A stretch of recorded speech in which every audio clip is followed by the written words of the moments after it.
샬롬 할렐루야. 마태복음 16장 15에서 19절입니다. 이르시되 너희는 나를 누구라 하느냐? 시몬 베드로가 대답하여 이르되 주는 그리스도시요 살아계신 하나님의 아들이시니이다. 예수께서 대답하여 이르시되 바요나 시몬아 네가 복이 있도다. 이를 네게 알게 한 이는 혈육이 아니요 하늘에 계신 내 아버지시니라. 또 내가 네게 이르노니 너는 베드로라. 내가 이 반석 위에 내 교회를 세우리니 음부의 권세가 이기지 못하리라. 내가 천국 열쇠를 네게 주리니 네가 땅에서 무엇이든지 매면 하늘에서도 매일 것이요 네가 땅에서 무엇이든지 풀면 하늘에서도 풀리리라 하시고. 아멘. 로마서 10장 10절. 사람이 마음으로 믿어 의에 이르고 입으로 시인하여 구원에 이르느니라. 아멘. 제목은 너희는 나를 누구라 하느냐입니다. 어떤 부부는 평생을 같이 살면서도 사랑한다는 고백을 거의 하지 않는다고 합니다. 마음이 중요하지 꼭 그런 말로 해야 하느냐라는 것이지요. 물론 입술의 고백보다는 마음이 더 중요합니다. 100번, 1000번 말로는 사랑한다 해놓고 정작 마음으로는 사랑하지 않으면 얼마나 불행한 일입니까? 그러나 진정 사랑한다면 마음에 간직한 것을 상대에게 표현할 때 기쁨이 배가 되고 행복이 넘쳐납니다. 영적으로도 마음에 있는 것을 고백하는 것이 매우 중요하지요. 저는 어떤 하나님께서 어떤 이제 응답도 주시고 약속도 하시고 언약도 하시고 실생활에서도 그런 게 있으세요. 제가 미처 어떤 일을 했어요. 그러니까 하나님께서 영광을 받으셨어요. 그런데 그 답으로 너가 이렇게 해서 내가 이런 것도 있고 이제 그런 게 있어요. 그러면 제 입에서는 항상 그것이 전 또 감사해요. 사랑하나이다, 사랑하나이다. 아버지 사랑하나이다, 사랑하나이다. 그 고백 외에는 없어요. 어떤 은혜를 주시든 어떤 함께 하신 그 증거가 나타나든 어떤 무엇이 있든 간에 그냥 아버지 하나님께 사랑하나이다, 사랑하나이다, 사랑하나이다, 사랑하나이다. 그 고백밖에 없어요. 그것이 또 감사해요.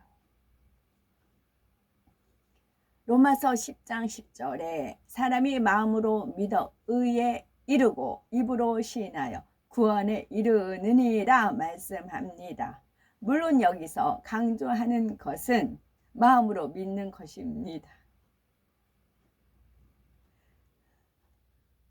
입술로만 믿습니다 한다고 해서 의에 이르고 구원받는 것이 아니죠.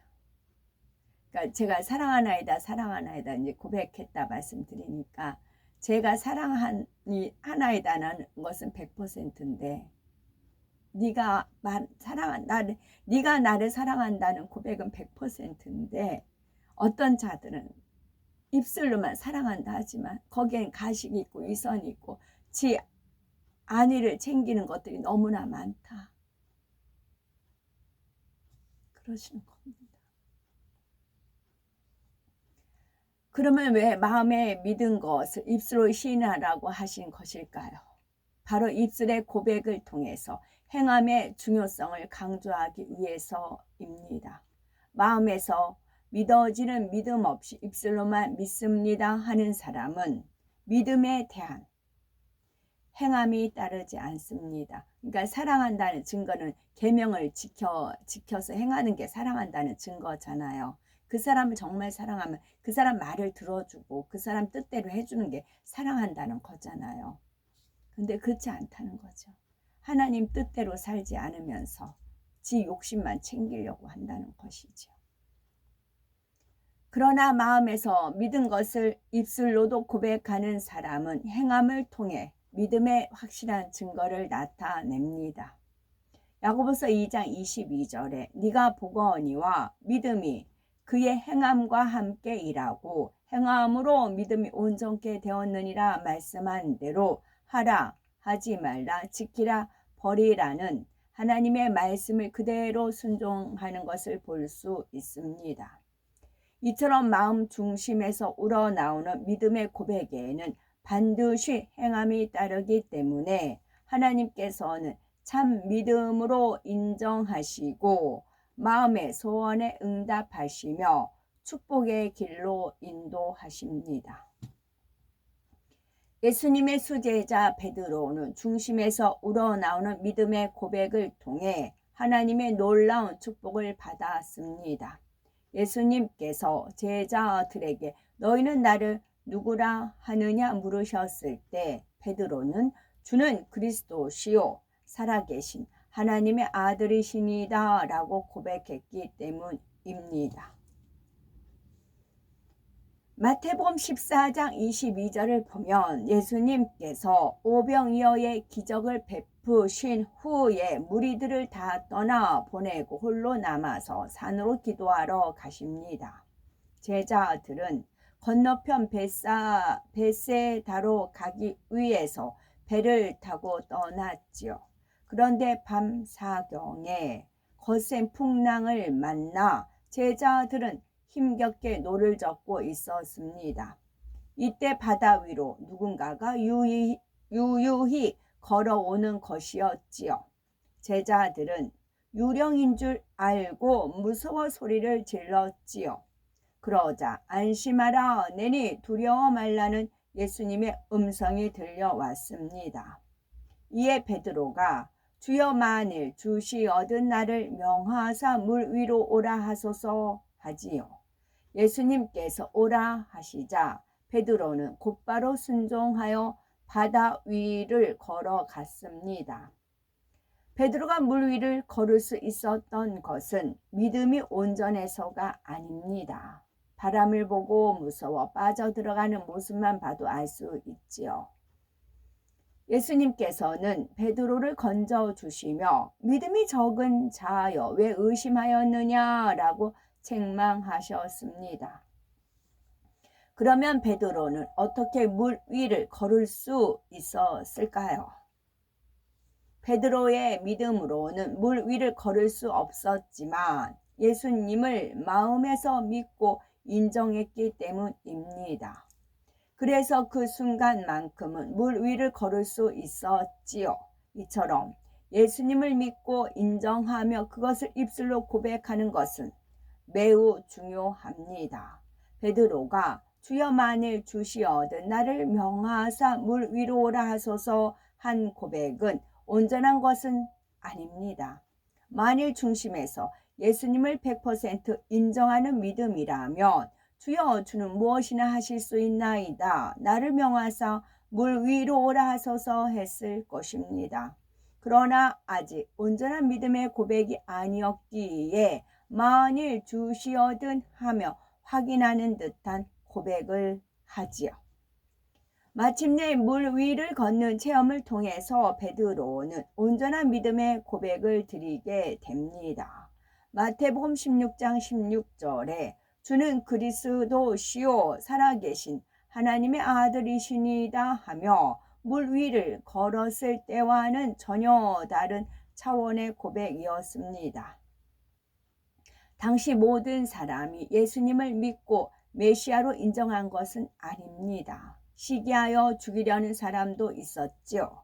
미쳤다, 발셉을 짚혔다, 미혹하는 자다, 귀신의 왕을 힘입었다, 온갖 중상, 모략과 거짓, 소문을 퍼뜨리며 판단, 정죄를 하는 악한 사람도 있었습니다. 이 사실을 누구보다 잘 아시는 예수님께서는 사람들이 인자를 누구라 하느냐 물으셨지요. 이때 제자들은 더러는 세례 요한, 더러는 엘리야, 어떤 이는 에레미야나 선지자 중에 하나이다 라고 하지요. 나쁜 소문도 있었지만 제자들은 예수님께 힘을 드릴 수 있는 선한 고백만 하였습니다. 그러자 이번에는 너희는 나를 누구라 하느냐 라고 물으셨지요. 이때 베드로가 담대하게 주는 그리스도시요 살아계신 하나님의 아들이시니다 라고 고백하였습니다. 전에는 예수님께 만일 주시어든이라 하였지만 이제는 당당히 주는 이라고 고백을 하지요. 이에 예수님께서 이를 네게 알게 하니는 하늘에 계신 내 아버지라 하시며 베드로에게 놀라운 축복의 말씀을 주십니다.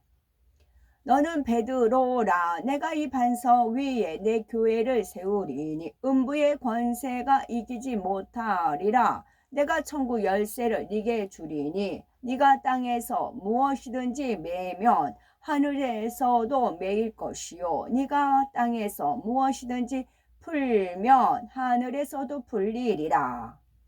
베드로는 교회의 기초가 되는 축복과 함께 육의 공간 안에서 영의 공간의 일을 펼칠 수 있는 권세를 받았습니다.